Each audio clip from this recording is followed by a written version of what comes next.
Looking for stunning flowers in Dubai? Just beside Zabil Ladies Club in Zabil 1, you'll find O'Hara Petals, a floral boutique that's quickly becoming one of Dubai's most trusted names for luxury flower arrangements and event styling. But behind every bouquet is an inspiring story. Hi Expat Media, I'm Elsa. And I'm Jong, We are the owners of O'Hara Petals. here in Dubai. O'Hara Petals was founded by Filipino expats Elsa Escucharo and Jonke Labugen, two dreamers who turned years of hard work into a thriving business. Elsa arrived in Dubai in 2004 and started her journey as a waitress before building a career in the corporate world. In the Philippines naman, parang siguro nandoon na yung passion ko din kasi sa Pilipinas talaga gusto ko talaga lahat yung mga tanim na may bulaklak.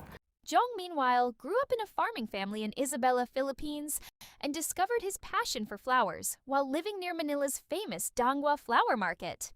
Doon ako nagka-interest sa flower industry. Na-curious ako sa makulay na mga bulaklak at nabigyan ako ng opportunity na makapag-abroad through kaibigan, isang kaibigan na dating florista dito sa Dubai. That passion eventually brought him to Dubai, where he spent more than a decade mastering his craft and working on floral arrangements for luxury clients and even members of the royal family. Lalo na sa mga locals, yung lahat kung magbibigay sila ng gift, may flowers. Kung may darating silang bisita, kailangan nila ng flowers, parang ganun. Everything, kahit konting bagay lang na ibibigay nila.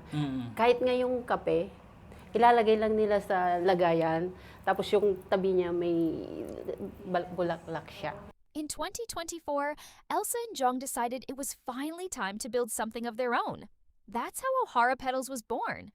Today, they create everything from handcrafted bouquets and engagement flowers to wedding installations, corporate floral subscriptions, and large-scale event decorations.